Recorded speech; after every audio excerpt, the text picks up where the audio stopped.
What's going on, bro? Welcome to another video. My name is Grad Hacker. I help average graduates get into high-paying graduate schemes. In this video, I want to share with you how to beat the application tracking system, the ATS. If you don't know what the ATS is, it's very, very important that you watch this video. I'm going to explain to you what the ATS is because it's in every graduate scheme application. Every single graduate scheme application you're going to apply into, there's an ATS system in there and you need to know how to beat it. So, let's get into the video.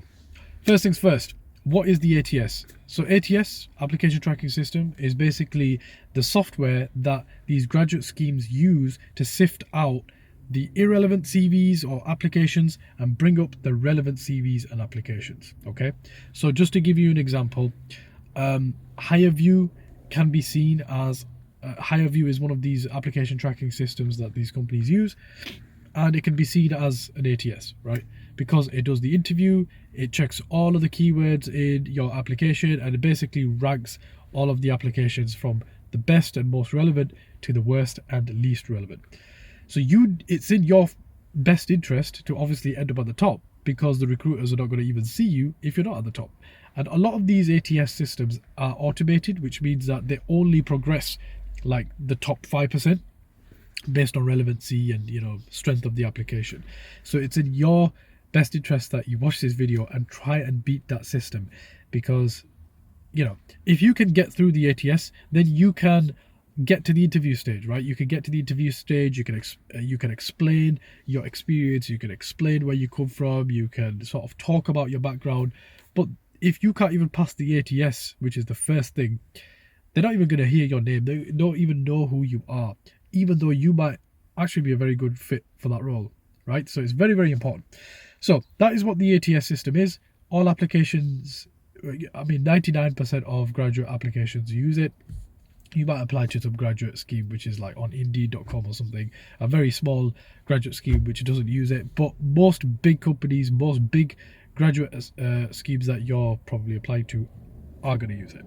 So here are two things that you need and a further two things that you need to do. All right, so I'm going to give you two prerequisites and two actions you need to take. So the two prerequisites are, number one, you need to be aligned with the job role, and number two, you need a summary section in your CV. So these are two things you need. Let me elaborate. You need to be aligned somewhat to the job role. You don't have to be 100% aligned to the job role. Obviously, the more aligned you are, the better it's going to be. But I'm a big advocate of, if you've got a graduate degree, you can go into any graduate scheme. If they allow graduates from any degree background, you should definitely apply to that, even if you're not aligned to it, because it increases your chances of getting into a graduate scheme. And sometimes that's all you need, just to get into a graduate scheme, start building up your experience, start to earn some money, and then you can move about where you want to go, right? It's always easy to get your foot into the door. Well, it's always better to get your foot into the door. Probably not as easy as I made it sound there. But you do need to be somewhat aligned to the job role, because the more aligned you are, the more keywords, the more sentences in your applications, the more stuff that is going to be aligned with the job role. For example, if you want to go into IT or you want to go into accountancy and you have literally zero, like nothing to do with accountancy, well, that application's not going to rank very high in the ATS, because the keywords and the stuff that you're writing in there doesn't actually align with the job role. So you're probably writing about some random stuff that you did in your arts degree, but that has nothing to do with accountancy. So this is where you need to be a little bit clever. If you really want to go into a certain field, say you've done a psychology degree and you want to go into IT, you need to do your research, find out what from the job spec, what it is that they're looking for, and you need to include those keywords within your job application, right? So the application that you're giving, when they ask you, give us a time when you've worked as part of a team, instead of giving examples from your psychology background, you mold those examples and you give it from an IT background, right? So you say, I helped someone, instead of saying, I helped someone who was going through depression or whatever, I helped someone who didn't know how to use a software, for example. And then that's how you kind of make your application more relevant to the job role that you're applying to. Okay, I hope that makes sense. So that's the first thing that you need. The next thing is you need a summary section in your CV, because a lot of students that come through into my Graduate X course, by the way, you can check that out in the description below, they don't have a summary section. As part of that course, I offer free CV checks. So I do a full review of your CV and I check your CV for you. There are so many students that have sent me their CVs and there's no summary section in there. And I've told them, look, you need to add a summary section, because it's like it just puts your CV above others, because you can stuff that section. It's just like a 2-3 line section right at the top, which shows the recruiter what you're about, what you're looking for, what industry you're in, and it gives you a chance to stuff some keywords in there. Yeah, and those keywords can then align you or put you in better alignment for the graduate scheme that you're applying to. Yeah, now a lot of graduate schemes don't take on CVs now anyway, because they have their own application form, which is going back to number one, where you need to be aligned to that job role somewhat. But in some instances they will ask for your CV, and that will also be a ranking factor as well. So make sure that you have a summary section in your CV which kind of depicts what you're looking for, what industry you're from, and what kind of experience that you've got. Okay, so those are the two things that you need in your CV. Now here are the other two things that you need to do. Okay, first things first, make sure you're applying to the job that is relevant and is up your street, obviously. Now what you need to do, the first thing is take the job spec for that graduate scheme, just copy that and paste it into a word cloud. You can find some free word cloud generators online. I'm not going to tell you how to do that. Just put it in Google, word cloud generator. Pop all of this job spec into there, and it's going to spit out a word cloud. Word cloud is basically a bunch of words, and the biggest words in that cloud is going to be a bunch of words. The biggest words in that cloud is the words that have been used the most, right?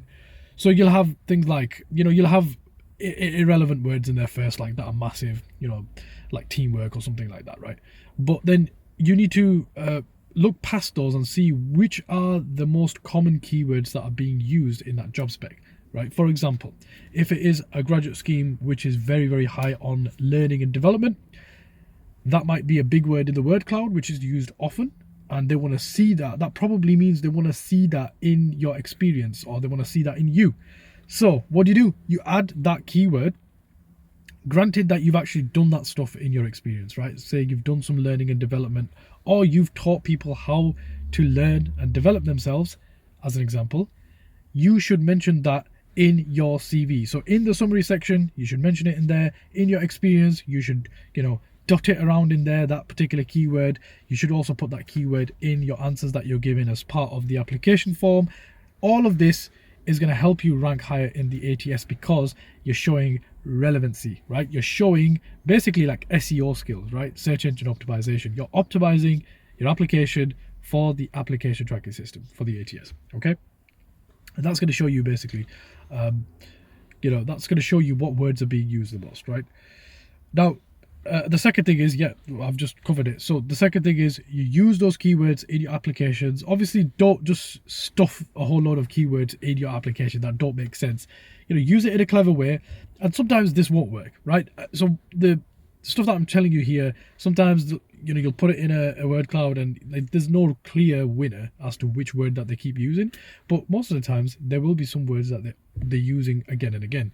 Those are the keywords you need to put in your CV and in your application, so that you can help boost your relevancy score in the ATS. Okay, I hope that makes sense. That is how you beat the application tracking system. And of course, after the application tracking system is beaten, you will most likely get sent an online test or an online interview or an online like games-based assessment or something.